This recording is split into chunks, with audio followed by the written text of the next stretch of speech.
प्रणाम मित्रों। तो चलिए आज हम लोग पंडित चंद्रधर शर्मा गुलेरी जी की जीवनी को पढ़ते हैं।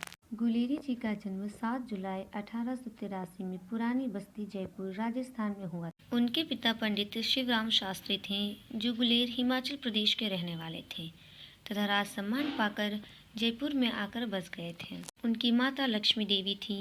उनकी प्रारंभिक शिक्षा घर पर ही हुई। उनके पिता महामहोपाध्याय की उपाधि से अलंकृत होकर जयपुर दरबार में कार्यरत थे। दरबारी वातावरण में रहने के कारण दरबारी वातावरण का स्वाभाविक प्रभाव उन पर पड़ा। गुलेरी जी ने प्रयाग विश्वविद्यालय इलाहाबाद से बीए की उपाधि प्राप्त की। कलकत्ता विश्वविद्यालय कलकत्ता से उन्होंने एमए की उपाधि प्राप्त की।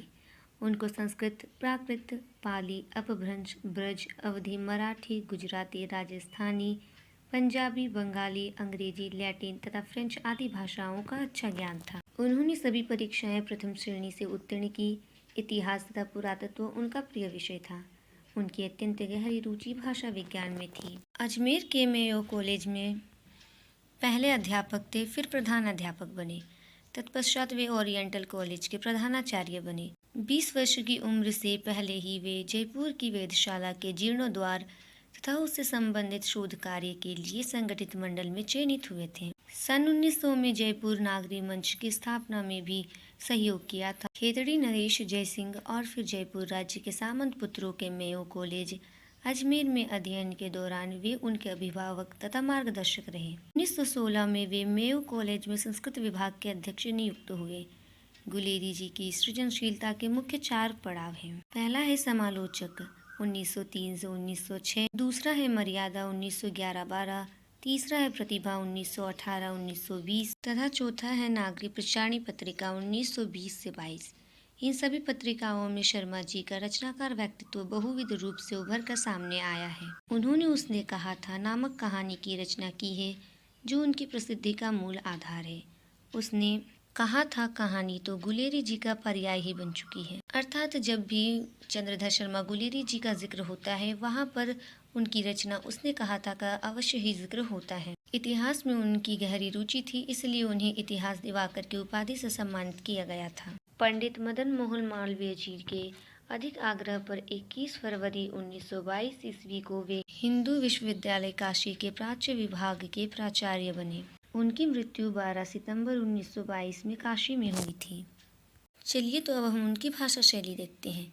इनकी भाषा शैली सरल सुबोध बोलचाल की होते हुए भी बड़े गंभीर ढंग से विषय प्रवर्तन करने वाली है। उनकी शैली मुख्यतः वार्तालाप की शैली है।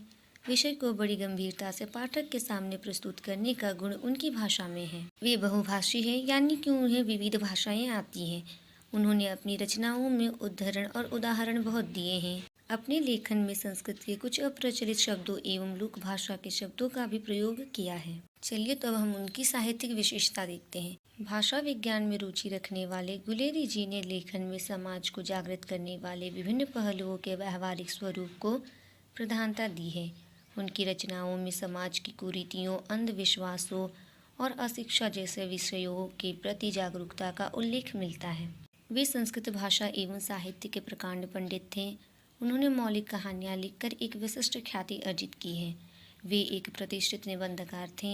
वे हिंदी साहित्य के प्रमुख कथाकार, व्यंग्यकार तथा निबंधकार माने जाते हैं। उनकी रचनाएं, उन्होंने 3 कहानियाँ लिखी है।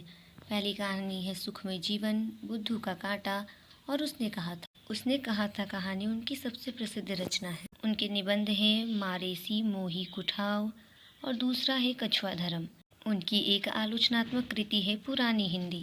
उनका शोधपरक ग्रंथ है महर्षि चयवन का रामायण। यहीं पर गुलेरी जी का जीवन परिचय समाप्त होता है। धन्यवाद।